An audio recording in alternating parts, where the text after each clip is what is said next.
여러분 2025년 새해에 주님을 이용하는 사람이 아니라 주님을 사랑하는 사람들이 되실 수 있기를 바랍니다. 제가 예수님 믿고 동행한 지 한 7, 8년 돼 가는 것 같은데요. 신앙생활엔 참 많은 유혹이 있다라는 생각을 하는데 제가 겪게 되는 유혹이 자꾸 주님을 이용하고 싶은 욕구예요. 주님을 이용해서 내가 원하는 것들을 자꾸 얻어내고 싶은, 전 이게 신앙의 큰 유혹 중에 하나라고 생각하거든요. 그러면 신앙이 어떻게 하는 것이 성숙해지는 것인가? 주님을 이용하려는 마음이 아니라 주님을 자꾸 사랑하는 마음이 되는 것. 여러분, 주님을 사랑하면 주님을 이용하고 싶은 마음이 없어집니다. 그 주님을 사랑하고 그분의 관계 아래 머물고 싶은 욕구를 가지게 돼요. 올 한 해 여러분이 주님을 사랑하는 여러분들이 되실 수 있기를 바랍니다. 옆에 분에게 권면해주세요. 예수님을 사랑하십시오.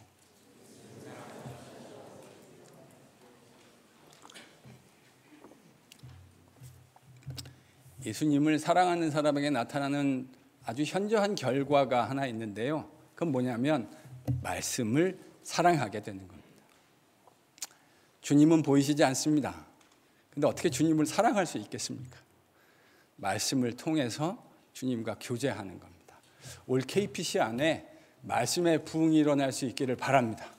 말씀 안에 거하고 그 말씀의 주인이신 주님과 함께 사랑하기 때문에 더 말씀 앞에 깊이 들어가는 이런 복된 일이 KPC에 지속적으로 일어날 수 있기를 바랍니다. 지난주 우리는 요셉이 하나님의 언약을 따라서 자신의 가족들을 애굽의 주류 사회로부터 분리시키기를 원했다라는 걸 살펴봤어요. 그래서 주류가 원하는 그 가짜, 거짓 형통의 길, 사실 자기가 주려고만 마음 먹었으면 이거 얼마든지 줄 수 있는 거 아닙니까? 요셉은 이걸 줄 수 있는 권한과 힘을 가지고 있었다고요. 근데 가족들에게 그것을 주지 않기로 결단했어요. 선택했어요. 오늘 본문에는 바로 그런 요셉의 바램대로 야곱의 패밀리가 애굽 고센 땅에 정착하게 되어지는 일련의 과정 속에서 아버지와 또 형들이 야곱과 면담하는 이야기가 백투백으로 기록되어져 있습니다. 본문에 보면 요셉은 먼저 형들 중에 5명을 선택을 했습니다. 누가 선택됐는지는 핵심이 아닙니다. 5명이 선택이 됐대요. 그래서 그 형들을 바로에게 인도해 갔습니다. 왜 그렇게 했을까요? 요셉이 총리이기는 하지만 명실상부 이 땅의 지금 최고 통치자가 누구죠?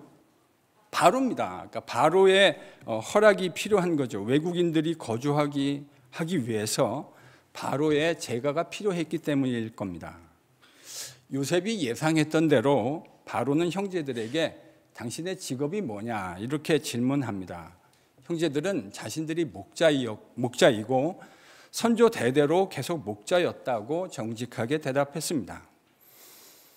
그리고 가나안 땅에 기근이 들어서 목축할 곳이 없어 애굽에 거류하러 내려왔으니 고센 땅에 머물 수 있게 해주십시오. 그렇게 부탁했습니다. 정확하게 요셉의 가이드라인대로 따라한 것이죠. 형제의 이야기를 듣고 바로는 요셉이 원했던 대로 그들이 고센 땅에 살 수 있도록 허락해 주었습니다. 그리고 자신이 가지고 있는 가축들도 좀 돌봐줄 수 있겠느냐 이렇게 요구했습니다. 여러분, 이게 뭔지 아세요? 이민국 어프로벌입니다. 이미그레이션 어프로벌. 여기 많은 분들이 이미그레이션 어프로벌 받고 지금 이 자리에 앉아 계시잖아요. 우리 이 땅에서 여기 나신 분도 계시겠지만 여기서 공부하고 이민 와오고 다 이미그레이션을 우리는 다 통과했습니다. 지금 형제들이 이미그레이션 어프로벌 받은 거예요. 누구로부터요? 바로로부터. 쉽지 않은 일이었을 것 같아요. 이미그레이션 어프로벌을 바로로부터 받았다. 저는 이제 본문을 묵상하면서 이런 생각이 들었어요. 야곱이 세상에 있는 그걸 줄 수 있는 힘도 있는 사람이잖아요. 근데 그거를 펄스윙하지 않고 추구하지 않고 하나님의 언약의 가치를 붙들려고 하자 하나님께서 요셉이 원하는 대로 아주 순적하게 인도해 주시는구나, 이런 생각을 하게 됩니다. 여러분, 성경에 이런 말이 있죠. 여호와를 기뻐하라. 저가 내 마음의 소원을 이루어 주시리라. 저는 이게 바로 이 말인 것 같아요. 여러분, 하나님을 사랑하는 사람, 하나님을 이용하려고 하는 사람이 아니라 하나님을 사랑하는 사람, 그 사람의 마음에는 하나님이 기뻐하시는 뜻이 머물게 되어져 있습니다. 행동으로 옮기는 것뿐만 아니라 그의 마음속에 일어나는 생각마저도 하나님이 받으시기에 기뻐하시는 예배가 된다는 말입니다. 그러니 하나님이 그 사람이 품은 그 뜻마저도, 그 소원마저도 자연스럽게 이루어 주시는 것이 너무 당연한 이야기가 될 수 있겠죠. 지금 바로 그 이야기가 요셉과 형제들의 삶에, 야곱의 삶에 이루어지고 있는 것이죠. 신앙생활을 하다 보면 하나님께 인도함을 받는 것을 뭔가 특별한 드라마틱한 경험을 하는 것으로만 한정해서 생각하시는 성도들을 더러 만날 때가 있습니다. 그게 되게 멋있는 드라마틱한 신앙이라는 생각이겠죠. 이해 전혀 못할 건 아닌데요. 본문 관점에서 저는 꼭 그렇지 않다라고 좀 말씀드리고 싶습니다. 건강한 신앙생활은 주님과의 동행입니다. 주님을 사랑하는 것이죠. 그 주님을 사랑하기 때문에 마음속에 품은 생각, 우리 마음속에 일어나는 생각마저도 누가 기뻐하는 것이 됩니까? 하나님이 기뻐하시는 것이 됩니다. 그러니 하나님께서 마치 물이 흐르듯이 자연스럽게 그의 마음속에 일어나는 소원과 생각을 인정해 주시고 하나님이 기뻐하시고 그가 품은 뜻대로 거룩하게 인도해 주시는 것을 경험하게 돼요. 2025년 여러분의 올해 삶 속에 이와 같은 일들이 일어날 수 있기를 축복합니다. 주님을 사랑하십시오. 주님을 사랑하는 가운데 여러분의 마음속에 일어나는 생각마저도 그가 기뻐하시는 거룩한 예배와 기도가 되게 하십시오.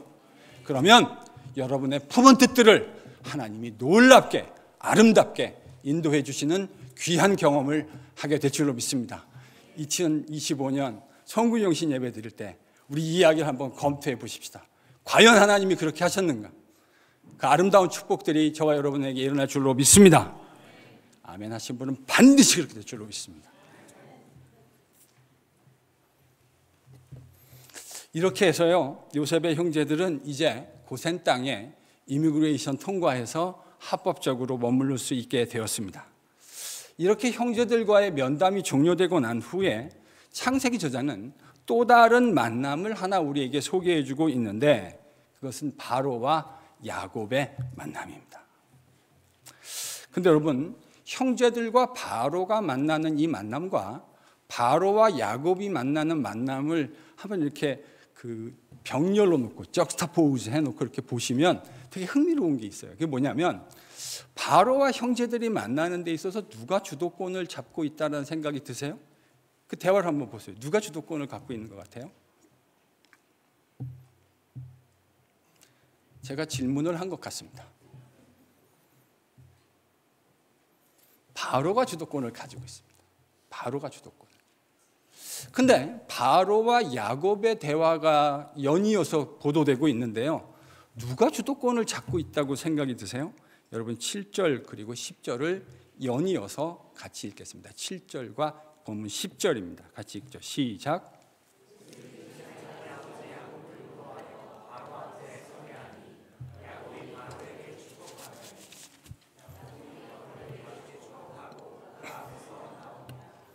지금 야곱과 바로가 만나는 이야기가 있는데요. 이 이야기의 처음과 끝에 어떤 내용이 기록되어 있죠? 야곱이 바로를 축복했다. 이런 걸 조금 어려운 말로 수미상관이라 그러죠.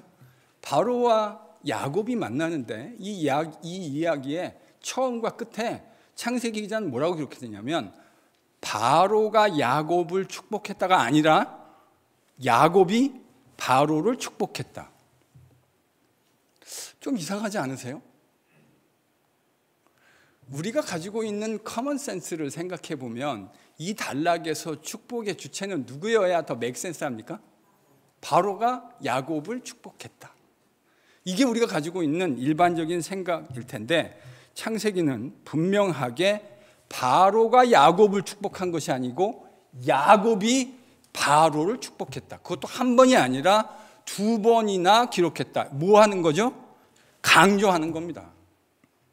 축복은 바로가 야곱에게 한 게 아니라 야곱이 바로에게 한 거라는 거예요. 많은 사람들의 눈에 의아해 보이는 이 내용이 저는 바로 창세기의 시각이라고 생각합니다. 창세기는요, 바로가 야곱을 축복했다고 생각하지 않아요. 누가 누굴 축복했다고요? 야곱이 바로를. 이게 바로요, 창세기의 시선이고 하나님의 시선입니다. 다음에 저희가 47장, 이제 오늘 상반절을 읽었는데요, 47장에 이제 하반절을 읽게 될 때 바로가 축복받는 이야기가 나옵니다. 누가 축복받았다고요? 바로가. 그럼 이 축복은 누가 축복한 것 때문에 지금 이게 임한 거예요? 하나님이 야곱을 통해서 축복하신 것을 하나님이 성취해 가시는 이야기예요. 이건 다음번에 제가 더 자세하게 여러분과 나누겠습니다. 여기서 야곱이 바로를 축복했다라고 했을 때 창세기는 이 축복했다라는 단어를 바라크라는 단어로 사용해요. 여러분, 이 바라크라고 한 단어가 참 창세기 읽기에서는 중요하다는 생각을 합니다. 왜 그러냐? 창세기 이곳저곳에요, 이곳 바라크라는 단어가 계속 등장하는데요, 처음 등장하는 건 이거예요. 하나님이 천지를 만드시고 남자와 여자를 축복하셨다.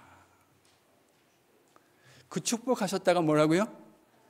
네, 이 정도 히브리어는 아셔도 괜찮습니다. 한번 따라 하시죠. 바라크. 네, 하나님이 그들을 축복하셨다. 바라크 하셨다.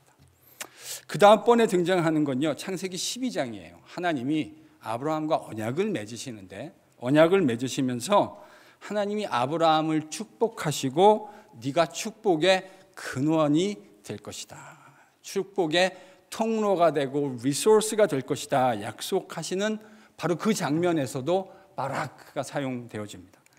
여러분, 창세기 22장 무슨 내용인지 기억나실까요? 아브라함이 이삭을 모리아산에서 하나님 앞에 번제로 올려드리는 장면입니다. 그의 그 놀라운 믿음을 보시고 하나님이 아브라함을 축복하셨다 할 때 또 바라크가 사용되었어요. 여러분, 25장과 26장에 보면 하나님이 아버지에게만 신실하신 것이 아니라 그의 아들 아브라함의 아들 이삭과 또 언약을 맺으시는 내용이 등장하는데, 그때도 언약의 하나님께서 이삭을 축복하셨다 할 때 또 바라크가 사용돼요. 이삭만이 아닙니다. 야곱도 마찬가지입니다. 하나님께서 야곱도 축복하셨다 하셨을 때도 바라크 또 등장합니다. 그러니까요, 창세기에는 이 중요한 순간순간마다 하나님이 언약을 체결하시고 그들을 축복하셨다고 할 때마다 뭐가 등장해요? 바라크. 하나님과 그의 백성이 맺는 언약에서 하나님이 그 언약 백성을 축복하셨다 할 때마다 바라크가 등장해요. 근데 그것만이 아니에요. 하나님이 그 언약 관계 안에서 언약을 맺은 그 당사자들이 그를 만나는 수많은 사람들, 그의 이웃들을 축복하게 하셨다 할 때도 바라크가 사용돼요. 그래서요, 저는 좀 볼드한 스테이트먼트인데 이 바라크라는 관점으로 창세기를 읽어가도 괜찮을 것 같아요. 하나님이 어떻게 그분의 축복을 지속적으로 흘려보내시는가라는 관점에서 창세기를 읽어가도 참 흥미로운 읽기가 될 것이라고 생각합니다. 자, 야곱과 바로의 만남에서 야곱이 바라크를 했다, 축복했다 하는 것이 창세기 이 내러티브 이야기에서 왜 이렇게 중요한 것일까? 그건 야곱이 지금 하나님의 언약 백성으로서 그를 축복의 근원으로 삼으시겠다고 하셨던 그분의 본래 의도가 성취되는 것이기 때문입니다. 하나님이요, 야곱의 인생을 복의 근원으로 삼고 싶으셨어요. 그를 만나는 자들을 복받는 사람, 하나님의 축복을 경험하는 사람으로 만들고 싶으셨다고. 근데 여러분 그거 아세요? 지금까지 창세기 이야기에서 야곱이 다른 사람을 축복했다라고 하는 내용이 등장하지 않아요. 여기가 처음이에요. 그가 지금 130세거든요. 그의 인생 130세가 되어서야 비로소 처음으로 하나님이 그의 인생을 통해 이루시려고 했던 일이 이루어지고 있어요. 창세기가 지금 그 얘기를 하고 있는 겁니다. 그런데요, 하나님이 아브라함에게 원래 기대하셨던 그 언약 백성으로서 다른 사람들을 축복하는 그 삶, 그걸 야곱이 드디어 감당해내고 있다고 이야기하는데, 여기서 참 흥미로운 게 한 가지 등장해요. 흥미로운 표현이 등장해요. 9절인데요. 그러니까 7절과 10절, 야곱과 바로가 서로 만나서 대화하는. 근데 거기서 바로가 아니라 야곱이 바로로 축복했다, 이 이야기를 하면서 9절에 아주 흥미로운 프레이즈가 하나 등장하는데 그게 뭘까 한번 여러분 관찰하시면서 9절을 읽겠습니다. 같이 읽죠. 시작.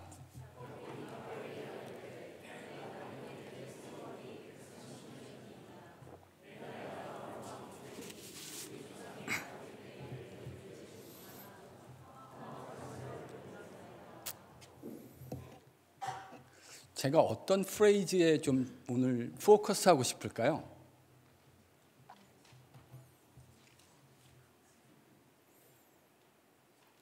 험악한 세월입니다. 험악한 세월. 바로가 아니라 야곱이 바로를 축복했는데 이 축복의 앞뒤 이야기를 하면서 9절은 마치 이렇게 얘기하는 것 같아요. 도대체 무슨 일이 있었길래, 도대체 뭔 일을 겪었길래 그가 드디어 하나님이 그의 인생에 기대하셨던 일들을 그의 인생에 처음으로 수행하고 있는가. 하나님은 야곱이 다른 사람에게 축복이 되기를 기대하셨습니다. 그래서 그의 인생에 관여하셨거든요. 근데 지금 130세가 되도록 그는 단 한 번도 다른 인생에 축복이 되었다, 그가 다른 인생들을 축복했다라고 창세기는 기록하지 않았어요. 놀랍지 않습니까? 130세가 되어서 처음으로 그는 하나님이 원하시는 인생을 살아가게 되는데 도대체 뭔 일이 있었길래? 저는 그게 9절 안에 기록되어 있다고 생각해요. 연세가 어떻게 됩니까? 노인. 아마 바로가 이렇게 물었겠죠. 그랬더니 바로 앞에서 야곱이 대답합니다. 저의 나그네 삶이 130년입니다. 우리 조상들에 비하면 비할 것도 아닙니다. 그러나 제가 험악한 세월을 살았습니다.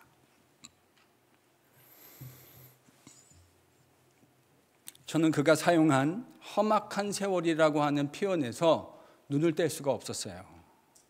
왜냐하면 이 한마디 표현, 어떻게 보면 그의 모든 삶을 캡처하는 프레이즈 아닐까요? 험악한 세월. 그의 130년의 라이프는 험악한 세월이었어요. 이 표현 안에 야곱의 모든 삶이 마치 파노라마처럼 리콜 되었기 때문이에요. 여러분, 야곱은 한평생 축복을 받기를 원했습니다. 근데 그가 받고 싶었던 축복은 수단과 방법을 가리지 않는 축복이었어요. 그게 자기의 친형의 눈에서 피눈물이 나게 하는 일이었는데도 그는 전혀 개의치 않았어요. 다른 사람이야 어떻게 되든 나만 축복받으면 된다라는 생각이었던 것이죠. 그래서 결국 아버지도 속이고 형도 속여서 그 축복을 받아냈기는 했습니다. 근데 결과가 어떻게 됐죠? 자기 아버지 집에서 도망치듯 야반도주를 해야 했어요. 자기를 죽이려 하는 형의 살이를 피해 바단 아람으로 도망가야 했습니다. 그는 그곳에서 20년의 세월을 보냈습니다. 사랑하는 라헬을 만나기는 했지만 그 아내를 얻기 위해 14년 그는 종처럼 일해야 했고, 거기다 또 6년을 더해서 그는 그 바단 아람에서 20년 동안 노예로 살았습니다. 가나안으로 돌아오는 길도 순탄치 않았습니다. 20년 전 형의 마음에 피멍이 들게 만들어놨는데 그 형이 자기를 죽이려고 기다리고 있었기 때문입니다. 근데 여러분, 이 과정에서 야곱은 꼼수를 부립니다.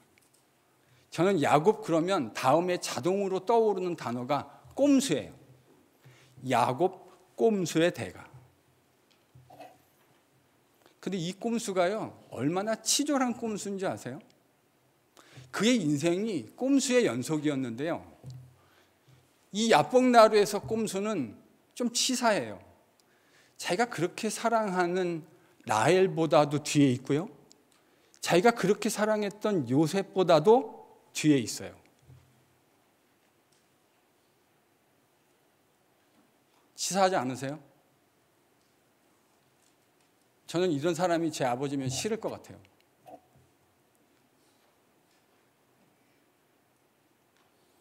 그렇게 사랑했는데 그렇게 사랑한 라헬과 요셉보다도 뒤에 있어요.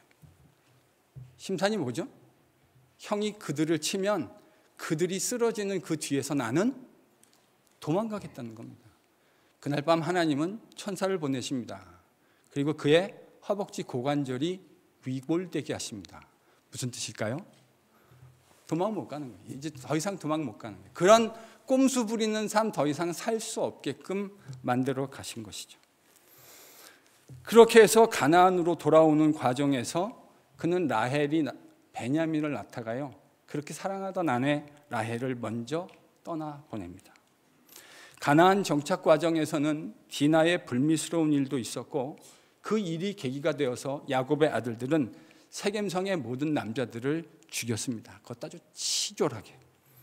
거룩한 하나님 백성이 되는 예식을 자신들의 사적인 보복의 도구로 사용했어요. 이 얼마나 치졸한 방식입니까? 전혀 하나님 백성답지 않은 이 거룩한 예식, 하나님의 백성으로 입혀되는, 들어오게 되는 이 거룩한 예식을 자신들의 사적인 욕구와 보복의 도구로 사용했다고요. 이것 때문에 가나안을 도망치듯 떠나야 하는 그런 일들도 겪었습니다. 그뿐만이 아니죠.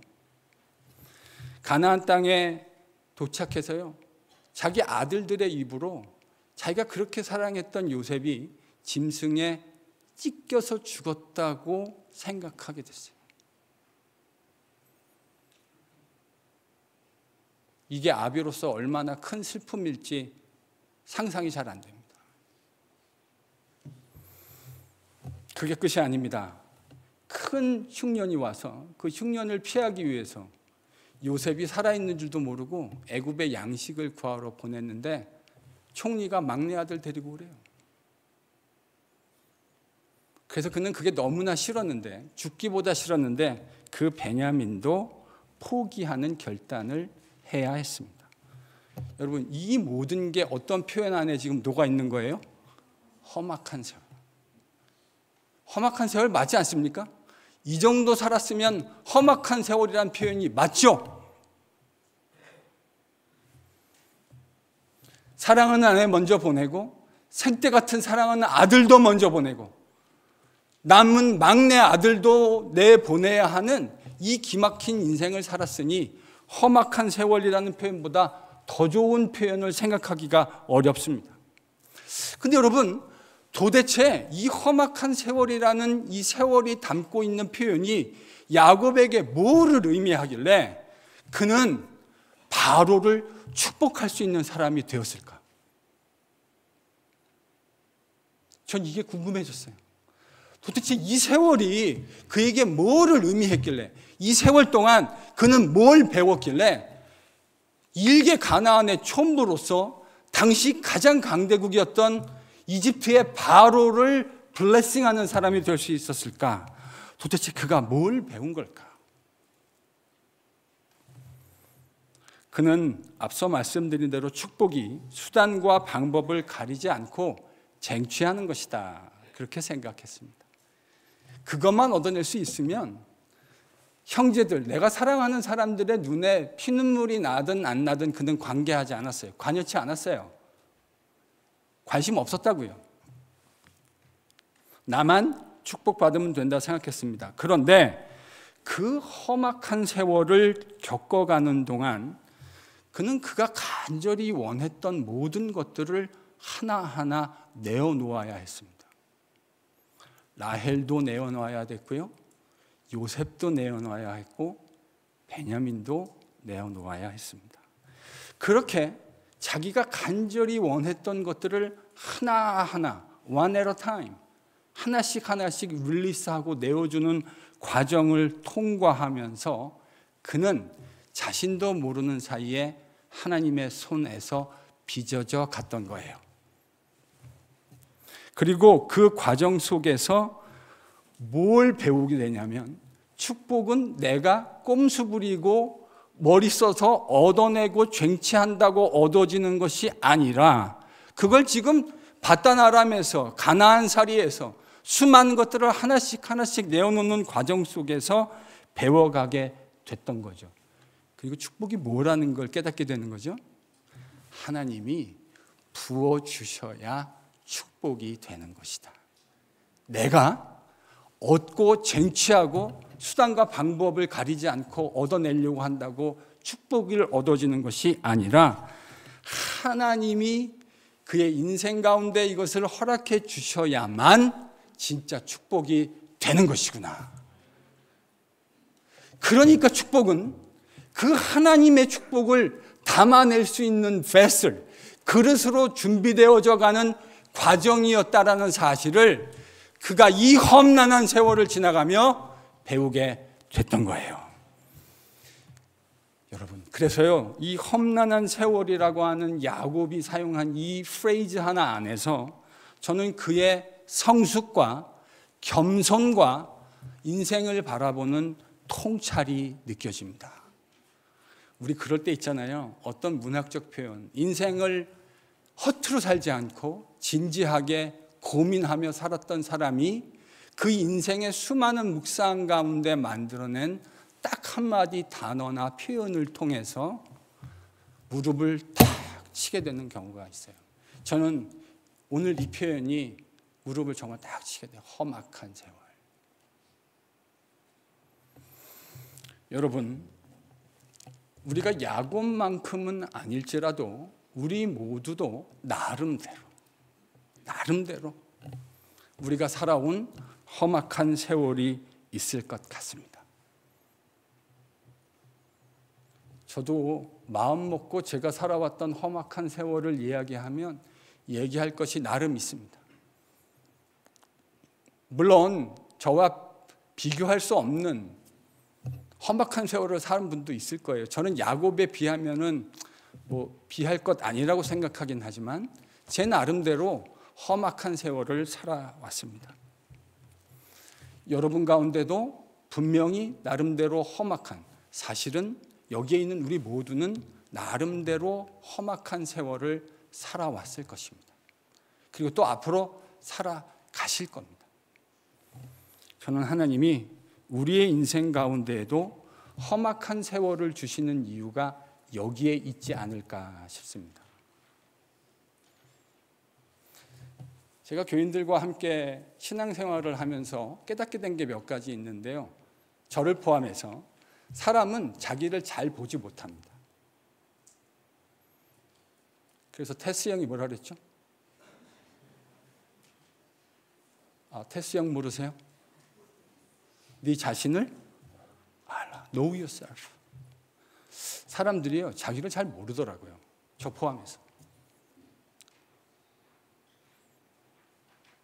그런데 언제 우리를 알게 되냐면 하나님의 말씀의 거울 앞에 설 때, 험악한 인생들을 지나가며 살아가게 되어질 때, 저와 여러분 같이 완악한 사람들이 하나님 앞에 무릎 그렇게 쉽게 꿇어지는 거 아닙니다. 그렇더라고요. 이 하나님 앞에 무릎 꿇어지는 게 결코 쉽게 되는 것이 아니더라고요.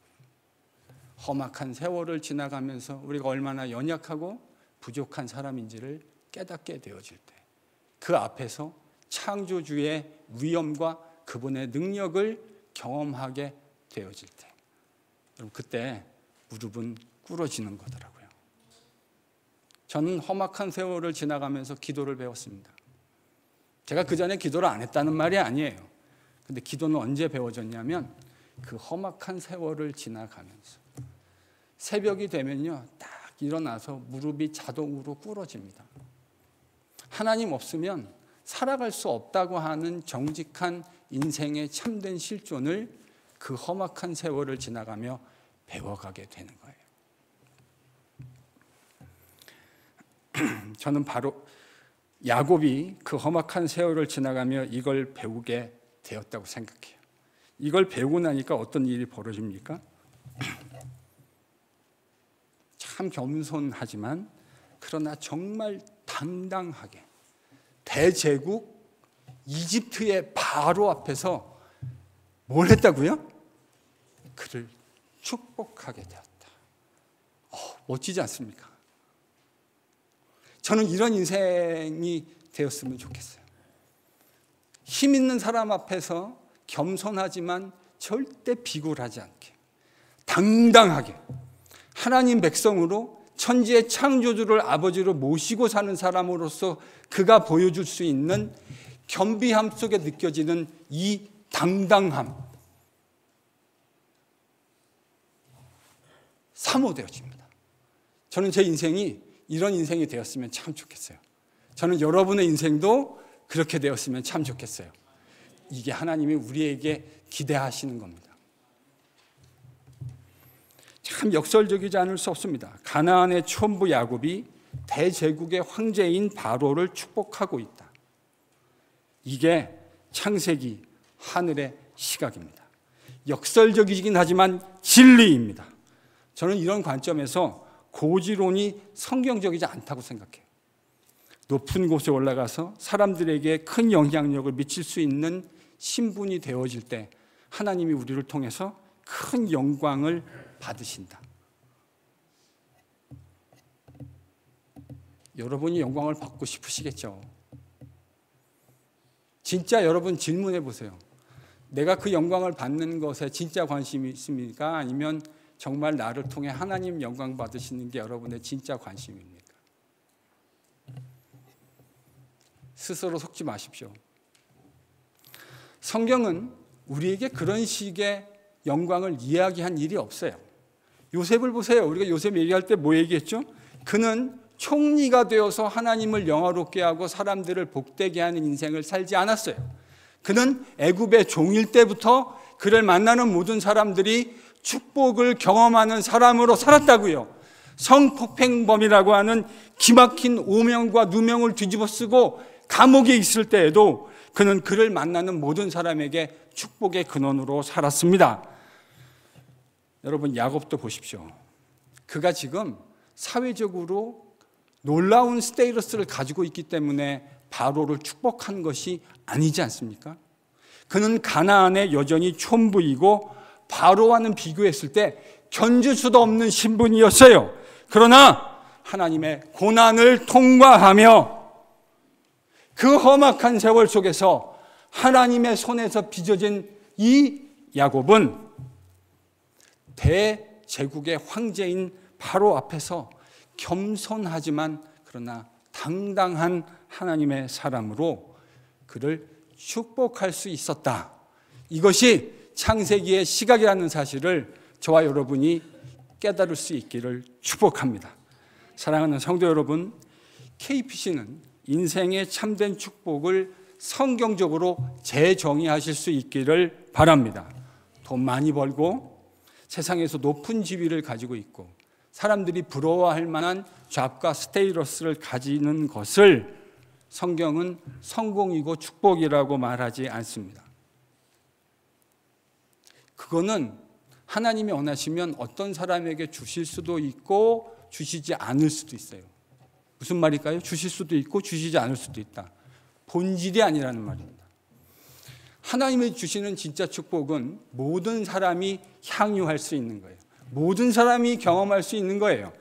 가질 수도 있고 가지지 않을 수도 있다. 무슨 말이냐면 핵심이 아니라는 말입니다. 에센스가 아니라는 말이에요. 우리 그리스도인들은 그런 것들을 가졌다고 축복받았다고 말해주지 말아야 합니다.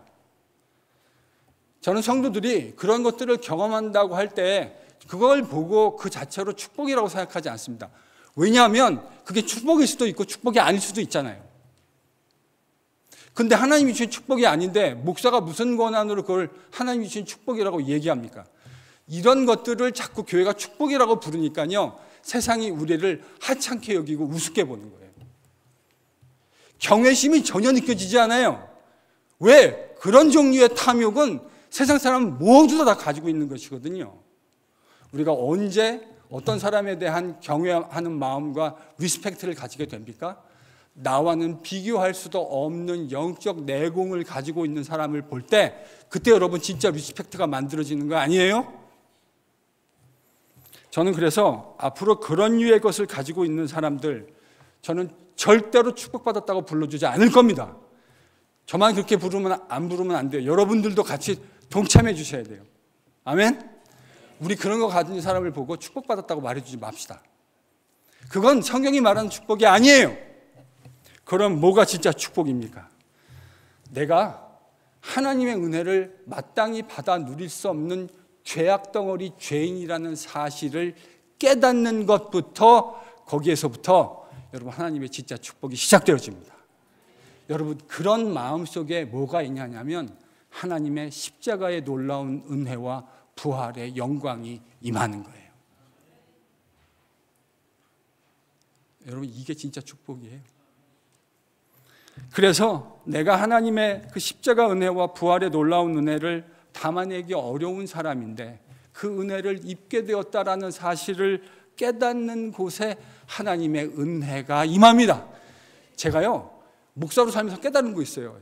자기가 죄인이라는 사실을 깨닫지 못하는 사람 속에 십자가의 은혜와 구속의 은혜가 머무는 것을 본 일이 없어요. 내가 불량품이라고 하는, 내가 환자라고 하는 사실을 인정해야만 의사이신 예수님의 은혜가 감사로 다가오는 것 아닙니까? 나는 건강하다고 생각하는데 예수님이 나랑 무슨 의미가 있어요? 내가 종양덩어리를 가지고 사는 구제불능 환자라는 사실을 깨닫는 사람에게만 예수 그리스도의 십자가의 은혜는 구속이고 은혜로 다가오는 거예요. 그러니요, 우리가 그런 사람이라는 것을 깨닫고 그런 그릇으로 빚어져 가는 것이 하나님이 성경이 얘기하는 축복이고 은혜죠. 거기에만 하나님의 십자가의 은혜가 머물기 때문입니다. 그 과정에서 우리는 축복의 도구와 통로로 겸손히 쓰임받을 수 있게 되어지는 것입니다. 여러분 이게 성경이 얘기하는 진짜 축복입니다. 겸손한 하나님의 사람 야곱이 대제국의 황제 바로를 축복했던 것처럼 겸손한 예수 그리스도의 제자 KPC의 성도들이 우리를 만나는 모든 사람들을 널리 이롭게 하고 그들을 축복하는 하나님의 도구와 손길로 쓰임 받으실 수 있기를, 그런 여러분의 2025년이 되실 수 있기를 예수님의 이름으로 간절히 축원합니다.